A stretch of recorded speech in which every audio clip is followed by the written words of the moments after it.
All right, so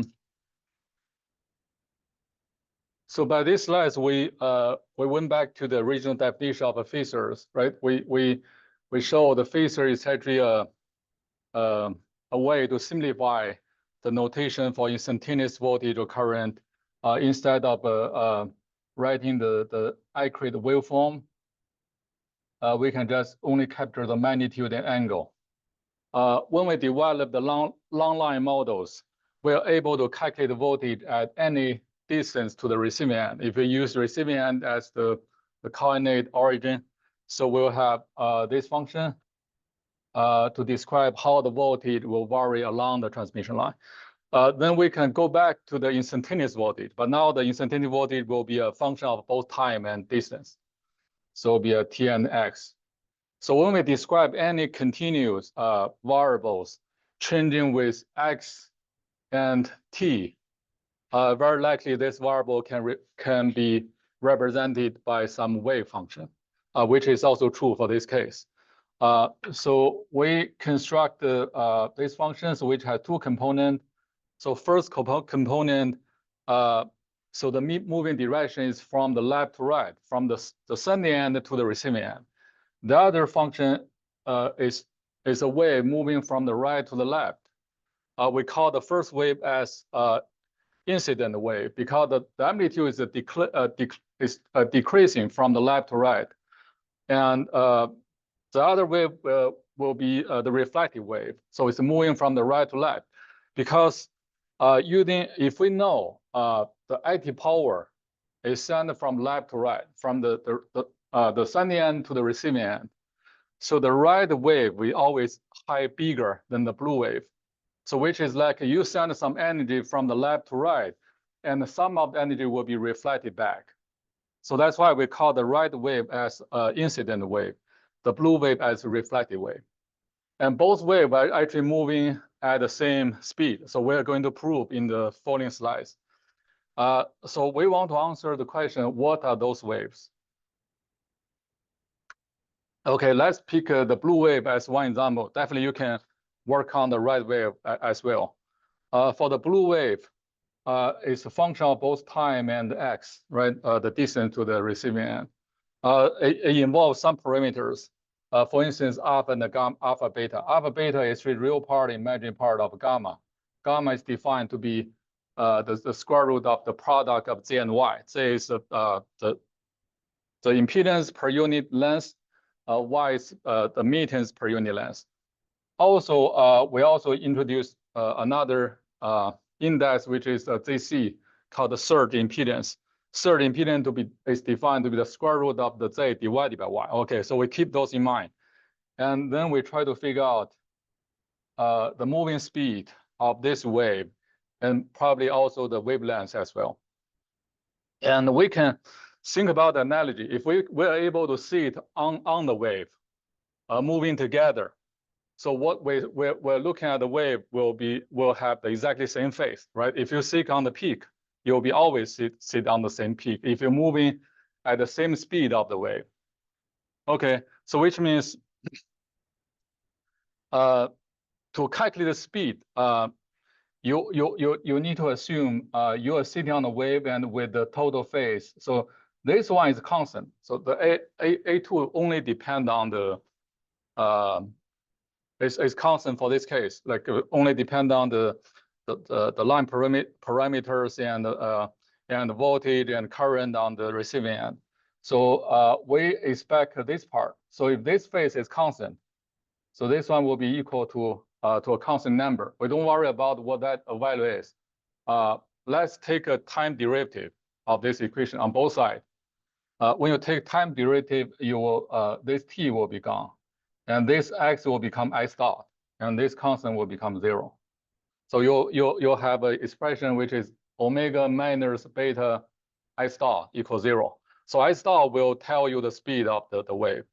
Okay, so you can directly calculate the moving speed of the wave and also the wavelength. So the speed will be the time derivative of x. So from this equation, so that exactly omega divided by beta. Okay, wavelength will be equal to the speed divided by frequency, or speed multiplied by the time of one cycle. So that will be omega divided by f will be 2 pi. So wavelength will be 2 pi divided by beta. Okay. And so what are those values? Let's consider a simpler case for a line without any loss. So in this case, alpha will be 0. So beta will be omega times square root of L times C. Okay, so we just plug in this one to both equations. So let's see what we get. So the speed is equal to 1 over square root of L times C. Okay, lambda is definitely speed divided by f. So you will see f on the denominator. So let's go back to the formulas calculating the L and the C from the line parameter sessions. So we know the L and the C only depend on geometry of the line, not the material of the line. So if we know the geometric mean distance, which is if a three-phase line, we know the separation, the distance between any two faces, so we can calculate a GMD. If we know the radius of the conductor, even they may have many conductors together make a bundle, so we still can calculate geometric mean radius. So when you calculate geometric mean radius for inductance and capacitance, you will use a slightly different formula, but they can be very close. But anyway, so L and C only depend on geometry of the conductor, of the line, not the material. Okay. And the two equations involve, for instance, the mu0 in the equation of L, the mu0 is permeability. And the capacitance equation involve epsilon 0. Epsilon 0 is permittivity. Okay, mu0 is defined exactly 4 pi times 10 to the -7. So let's see if we plug in those two formulas into the speed and the wavelength equation. Let's see what we get. For the speed, we plug in L and C, we'll get this expression. So for this item, this is like coefficient I color in the magenta color. So what is this one? This one is exactly C. The speed of light in outer space, in free space. That's exactly equal.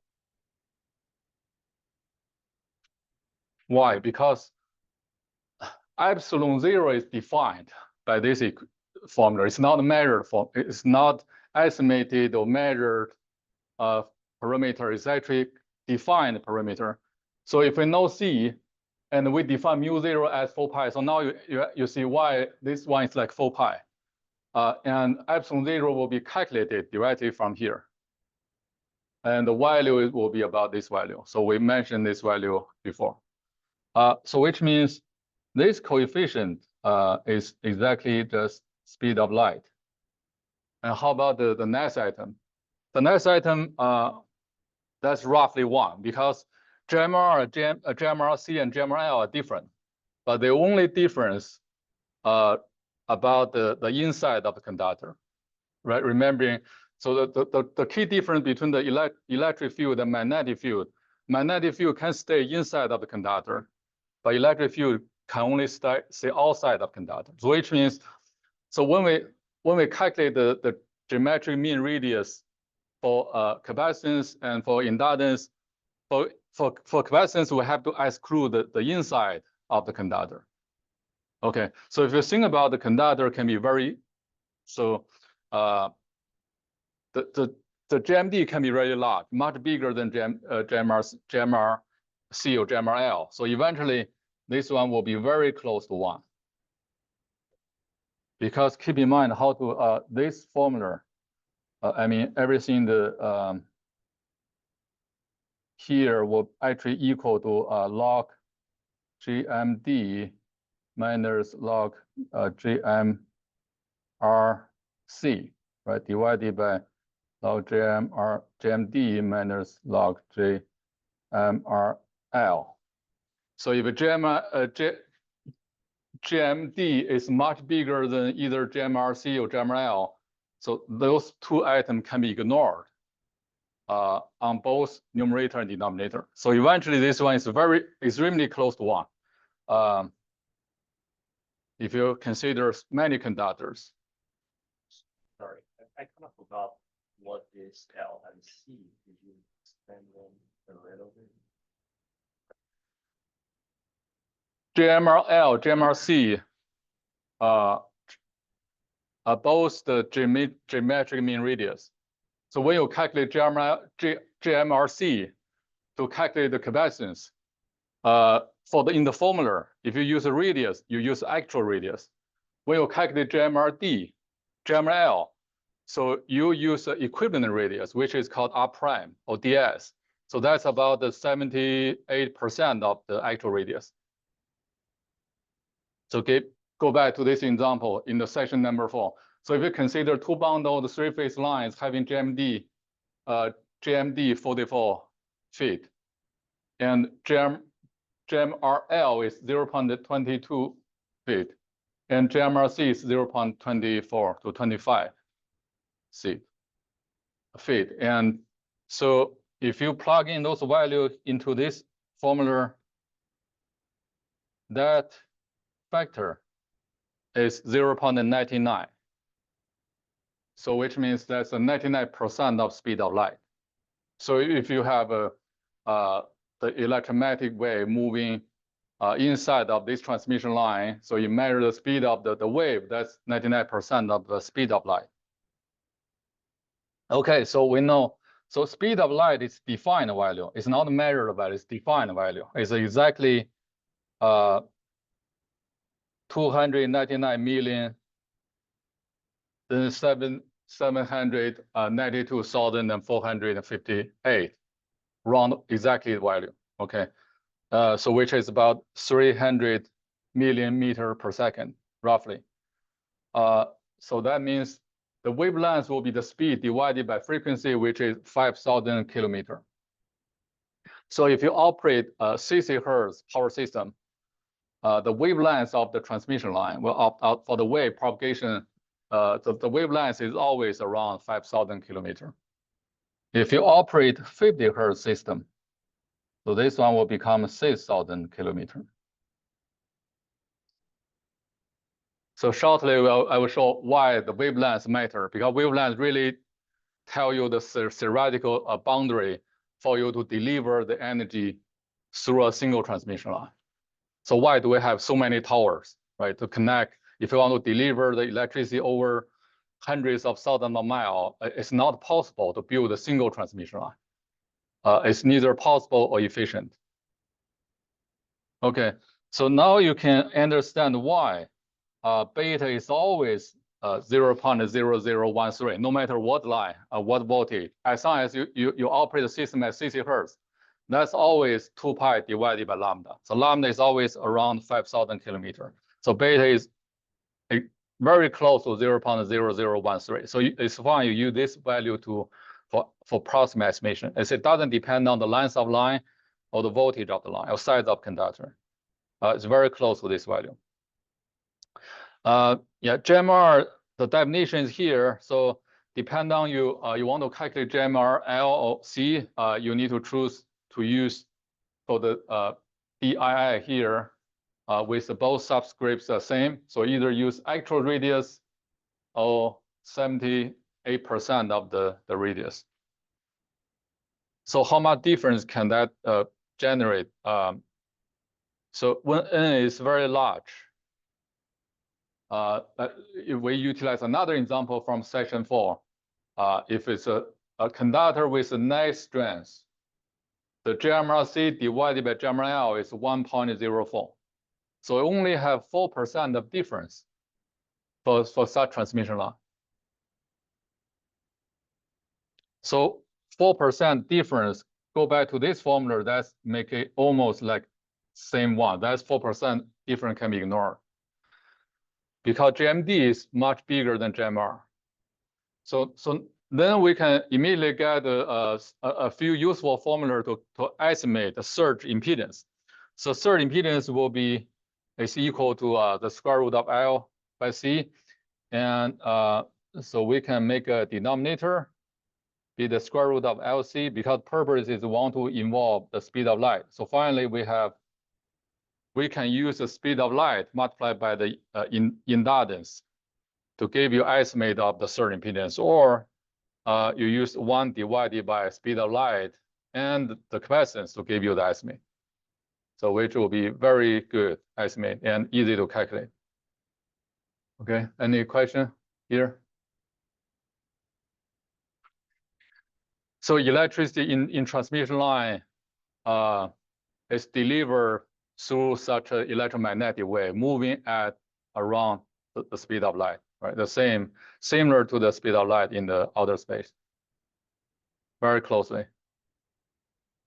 So there's a example 5.6, and so we can just do some calculation. So this example focus on calculating a number of the capacities, loadability, and the limits of power for the line. So if we have a three-phase line sending which is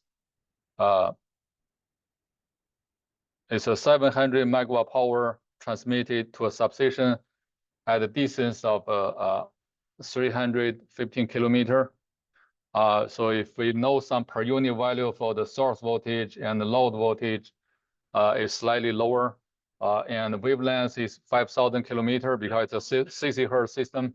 Surge impedance, if it's 320 ohm, delta is actually the angle separation between the source and the load. So using those parameters, we want to estimate the nominal voltage level for the line, and then we want to calculate theoretical power limit, and also that can be transferred by the line. Okay, so basically we're going to utilize those two formulas. The first formula is about IT power, and so this right coefficient is actually just the theoretical limit. Okay.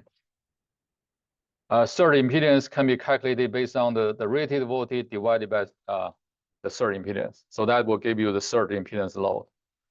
So first, beta L is defined to be it's actually 2 pi divided by lambda multiplied by the length of the line. So if we already know lambda, so we can just plug in the lambda. So this 360 is just the 2 pi. It's just 2 pi in degree, because here we want to get the angle in degrees, which will be the 22.68 degree. So if you want to try to calculate beta is defined with 2 pi divided by lambda, which is 0.001256 per kilometer. So it's still very close to 0.0013. Okay, so utilizing this formula, so we can calculate SIL, the surge impedance load, because that's only unknown here. So the answer is around 500 megawatt. And using this formula, since so we want to calculate actually the line-to-line voltage here. So that's a 400 kilovolt. Okay, so for this line delivering 700 megawatt power, so it's better to have a 400 kilovolt at the voltage level. So theoretical limit will be this item. So we already have everything, right? You just plug in the value, it will give you slightly higher 1100 megawatt active power. Definitely, you can also calculate directly from here. So because this one is same at the theoretical limit, you just need to utilize the 700 divided by this sine angle. So that gives you exactly the same answer. So this is an example. All right, so let's compare those limits we calculated about the transmission line. So let's study the same transmission line. So here, if we assume the rated voltage is about 400 kilometer, okay, and the current limit is 3 Ka, and the third impedance calculated around 500 megawatt. And you know, because theoretical limit is very high, theoretical limit assume the angle can reach 90 degrees, but which never happened. Let's go back to this formula about theoretical limit. So the thermal limit defined to be just the apparent power when the current is at the limit, the thermal limit, and multiplied by the line-to-line rated voltage. So this is the thermal limit. And theoretical limit is when the angle take a 90 degree, so which is here. But usually it will never reach 90 degree. So a more practical limit will assume just 30 degree as the largest angle. So 30 degree sine 30 degree will give you half. If here is 1, this is half of the theoretical limit. So usually we can use half theoretical limit as the practical limit. So that slide just compare those limits on this example. So if you calculate the thermal limit, which is around 2,000 megawatt. For theoretical limit, we get a formula because we don't know the length. Let's just assume the length can vary. So the theoretical limit will be a function of the transmission line L. So if you plug in the L, you can calculate theoretical limit. But from here, we can somehow get, if the line is very long, the theoretical limit will be decreased. So when L is 0, it's very short. The theoretical limit can be infinite, can go to infinite, right? If the L is 0, so the denominator becomes 0. So this one, the P35 mass can go to infinite. Yeah, let's verify those gases to draw the curves. So the first curve is the green is actually the third impedance load. That's around 500 megawatt. So the X here is just the length of the line. So if we can vary the length of line from 0 to the value 315 kilometer is the length of the line given by that example. Let's just assume the length can vary from 0 to 315. So third impedance load will be flat, will be exactly a constant value. And thermal limit is also constant. It's around 2,000. That's thermal limit. It's a blue line. And the theoretical limit is this one. So if you plug in L equals 0, so this will give you infinite. This will give you infinite. But when you have length of 315, this will give you the value we calculated from that example, right? Which is between 1,000 and slightly higher 1,000 megawatt. A practical limit, because we assume 30 degrees, sine 30 degree will give you half of the theoretical limit. So the practical limit is the curve always taking the half of the value of the right curve. So now you can see the relationship.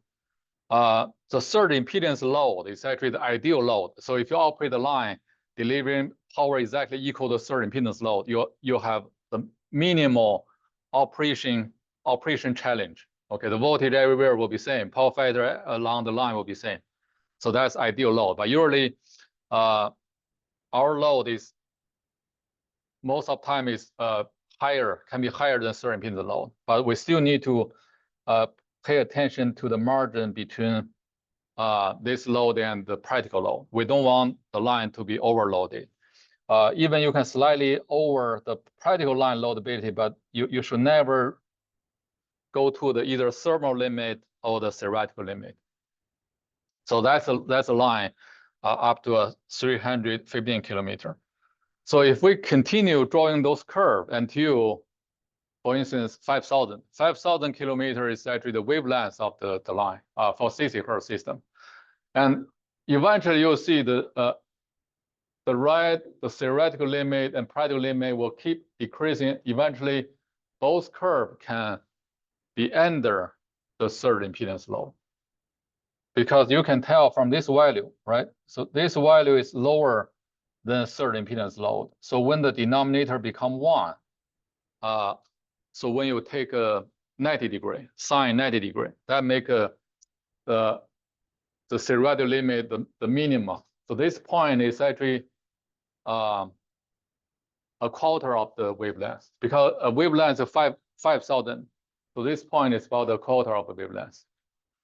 So at a quarter of wavelength, the theoretical limit is even lower than the third impedance.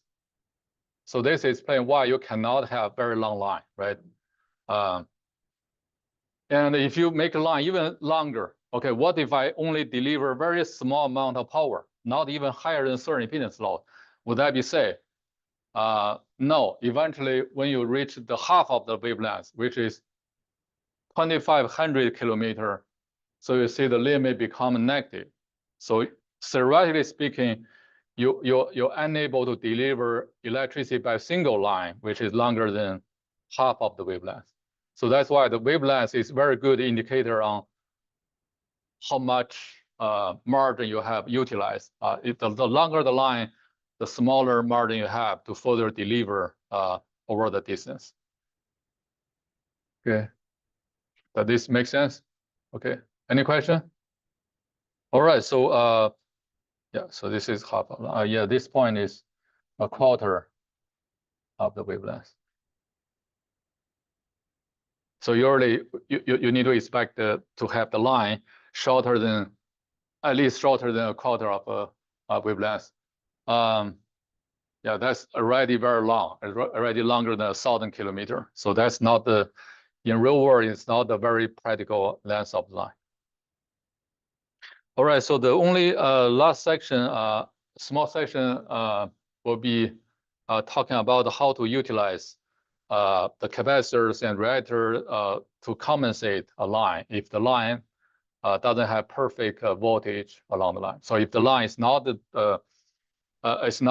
supplying the load at a certain impedance load, so the line load can be higher.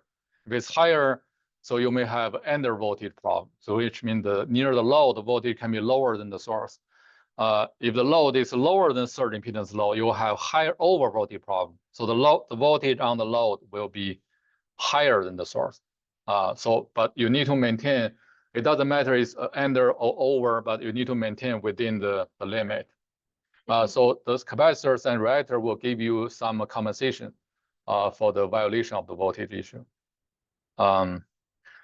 So the capacitors and the reactors can be designed as either permanent fixed components of the system, or they can switch into an out of service using like circuit breaker switches. There are 4 combination of ways to utilize capacitor or reactors, depending on how they are connected to a system. So they can be connected with a load in series, in parallel, and also it can be reactor or capacitor, so there will be a 4 combination. So for shunt capacitors, so they can inject reactive power at the point of connection and just support the voltage. Shunt reactor can absorb reactive power at the point of connection and lower the voltage. Series capacitor, they will be connected in series with the load. They actually can cancel some inductive reactance, so which give you the effect of making the path impedance shorter, smaller. So that can improve the stability and reduce losses of line. A series reactor can increase the impedance of line. So you may wonder, under what cases I want to increase the impedance of line? Because, for instance, if there's some short circuit, the short circuit will increase the fault current. So if you increase the impedance, the fault current will be limited. Okay, so series reactor is mainly utilized to limit the fault current or reduce power oscillation. It's not mainly to support voltage. So here we focus on the first 3 ways. Let's compare the 2 capacitors. One is connected as a shunt capacitor. The other is connected as series capacitor. So shunt capacitor will be so this is a load will be connected to the 2 terminal of the load. And series capacitor will be added into the transmission line. Okay, so what are the differences? So we know the capacitor, a capacitor is always a reactive source, no matter how it's connected to the system. So no matter it's connected to the load side or in the middle of the transmission line, so it always provide the reactive power. It's just a matter of how the power is provided and calculated. So for a shunt capacitor, so if we assume the capacitance is this XC SH, that's for shunt, it can be connected directly to a bus bar or tertiary winding of a transformer, but typically just near the load. The capacitor bank may look like this picture, but the connection can be either as a shunt connection or series connection. So if you calculate how much reactive power provided by this shunt capacitor, so we will need to utilize this voltage, right? First is 3 times the voltage magnitude squared divided by the capacitive reactance. So that's a Q. Advantage is the cost is low. It's very flexible to install and operate. So you just play the substation there next to the load. So load here can be one city. So if you're able to drive along the Palisibia way, so you can see there's one capacitor bank there. Okay. So disadvantage is the Q depend on the voltage. The Q proportional to the voltage squared. So which means when the voltage is lower, the Q also decreases. So just give you one example. So if you need to install a capacitor bank, and based on your estimation, you have shortage of around 20 to 25 megawatt reactive power shortage. Okay, so you go to the manufacturer, you find there's a shunt capacitor for the capacity of 25 megawatt, so which is good, right, to meet your requirement. But they show you need to install this capacitor bank at 115 kV. So if you install this bank at 115 kV, operate at that voltage, you're going to get that 25 megawatt reactive power for sure. Then you install there. But when you need that capacitor bank, for instance, your voltage drop to 109, which is 95% of the nominal voltage. So you realize, okay, so if I allow the voltage to decline further, that will the violation will happen. So that will be lower than 95%. So I want to switch in this capacitor bank. So if you switch in this capacitor bank, based on this voltage, if the resulting voltage is still around 95%, so your reactive power is 25 multiplied by the voltage squared, which will give you only 90% of what is on the plate, right? Because that reactive power depends on voltage. So at the end, you only get 90% of rated voltage. So which means you need to buy the capacitor bank slightly higher than your requirement, because you need to forecast how much voltage can decline. And the Q is proportional to the voltage square. If the voltage decline, the Q will decline as a quadratic function. So that's a drawback. Let's talk about the series capacitor. So for series capacitor, the Q is also proportional to the it's also changing, but proportional to the current square. It doesn't depend on the voltage on the load. So if you calculate the IT power, if you add the capacitor there, it will cancel the reactance, the inductive reactance of your line to make the denominator smaller. So eventually this one will decrease and the IT power can increase. So one advantage of adding the series capacitor also increase the capacity of the theoretical capacity of the line, because this is like theoretical power limit. So usually we use percentage compensation to indicate the size of the capacitance relative to the line impedance. Okay, so line impedance, if we ignore the resistance, so it's roughly the X prime. XC/SR is the capacitive reactance of the capacitor. So this one, this ratio multiplied by 100%, that give you a percentage compensation.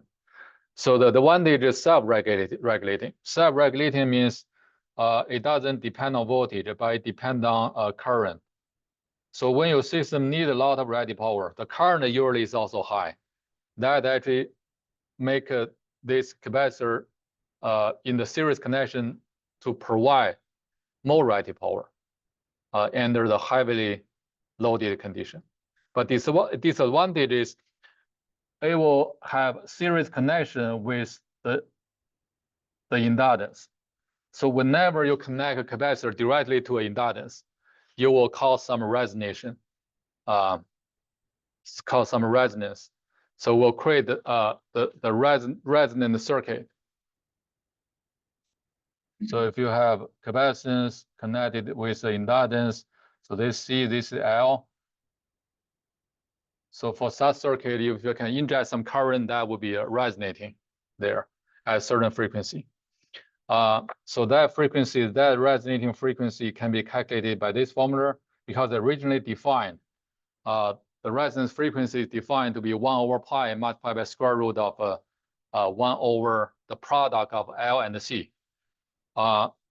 So then if you add the synchronous frequency, which is 60 Hertz here, so you can get this formula.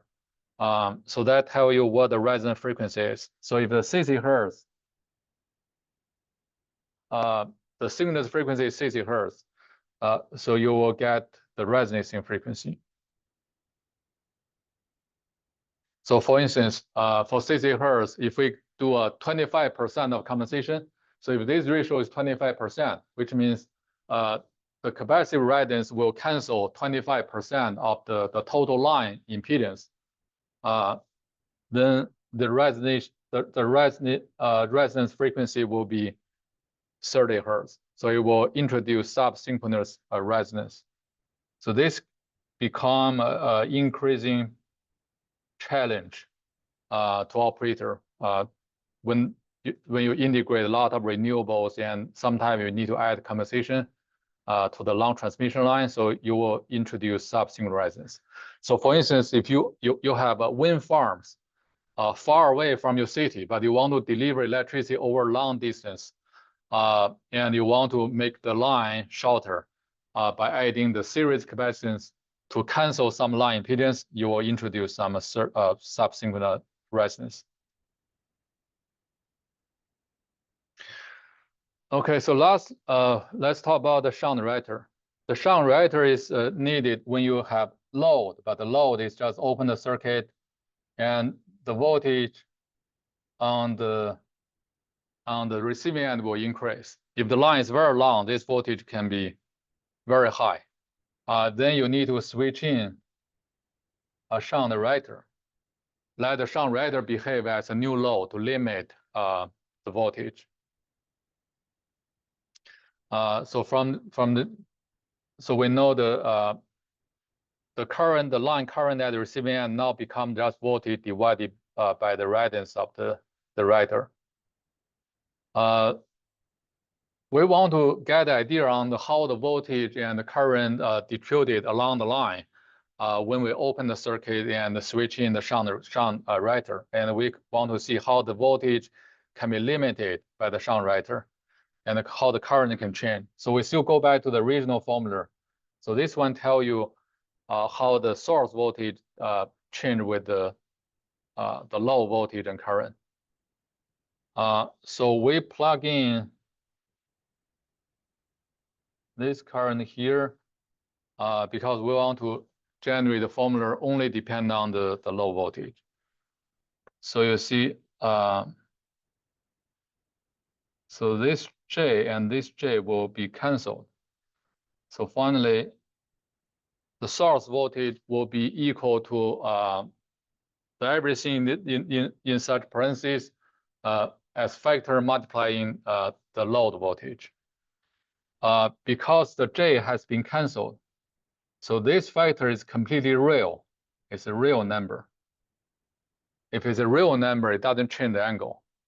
So which means the source voltage and the load voltage are completely in phase, parallel.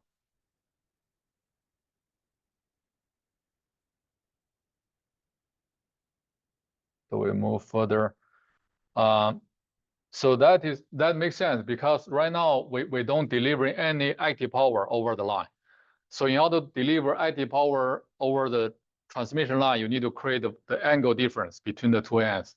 But right now there's no active power. So the VS and VR, they can be parallel. They have the same phase. So if we further require the load voltage to be same as source voltage, so if the source voltage is 1 per unit and load voltage always also exactly 1 per unit, then we'll need this factor to be exactly 1. Okay, so we need to have this one hold, which means for this factor, it can be solved as this one, and this is actually equal to a tangent half of the beta L as angle. And then we go to the current formula. The source current is equal to expression about the load voltage and current. And in this case, we plug in the formula for VR. We want to get the expression only about current. So we also have another factor multiplying the load current.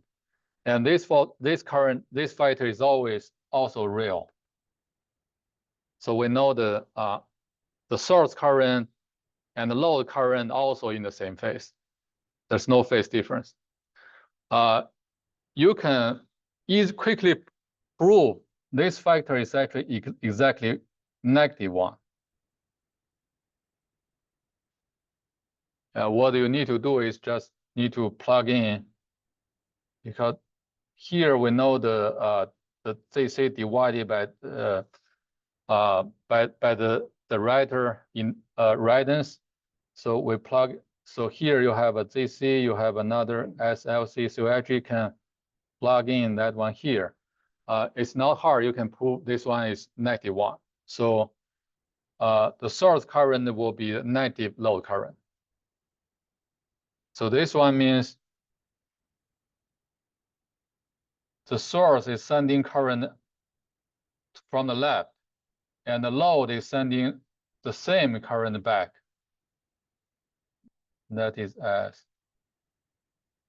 So the both ends are sending the same current, but in the opposite direction. Eventually, they are going to merge at the middle point. So at the middle point, the current is 0. Okay, so if you measure the current at either end, you will get the magnitude same as the source current. But when you move further to the middle point, the current will decline, finally will become 0. So what does this one mean?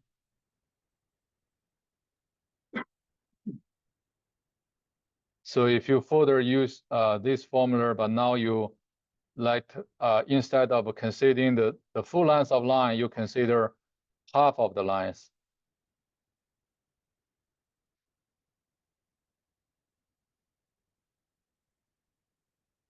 And you do some simplification.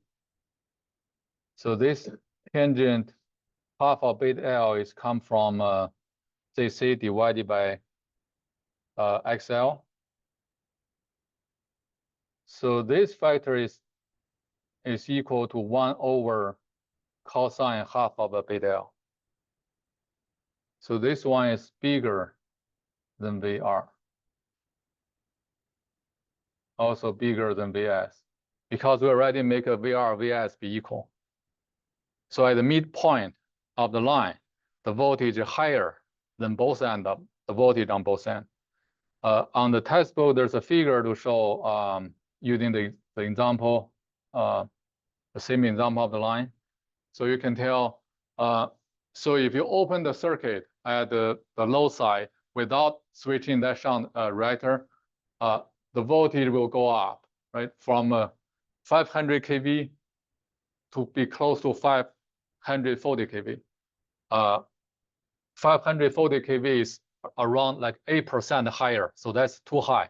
Usually we use 5% at the threshold. So this has violated the voltage limit. So you want to switch in the shunt director.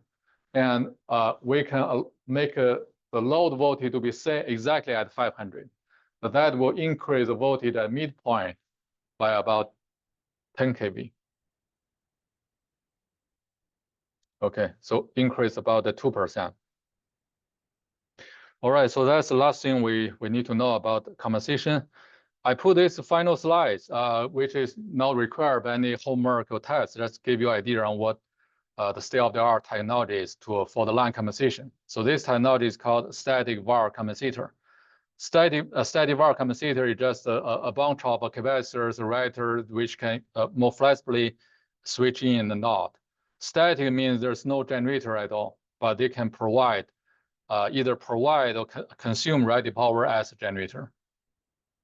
So you usually have a number of components. First, you need to have a control system. The control system need to sense the voltage, either remote voltage or local voltage, to decide whether you want to switch in capacitor or switch out capacitor or adjust any reactor. And the switch actually was implemented by a power electronics arrestor, so they can quickly adjust the number of reactor and capacitor at any time. And so those components just similar to the capacitor bank, right? You have either reactor, capacitor. You can decide which one to be connected at any point. So because it involves power electronics, that can introduce some harmonic. So you also have like a high pass filter to filter out fifths, sevenths, or up to 13th order harmonic. TCR is especially for sequential control reactor. TIC is for sequential switch capacitor. Okay. So if the voltage deviates from the target, and this control system will decide how much VAR will be needed. It could be a positive VAR or negative VAR. If the voltage is lower, so you need to switch in capacitor or switch out reactor. If it's higher, you need to switch out capacitor. So this is the last slide of this section.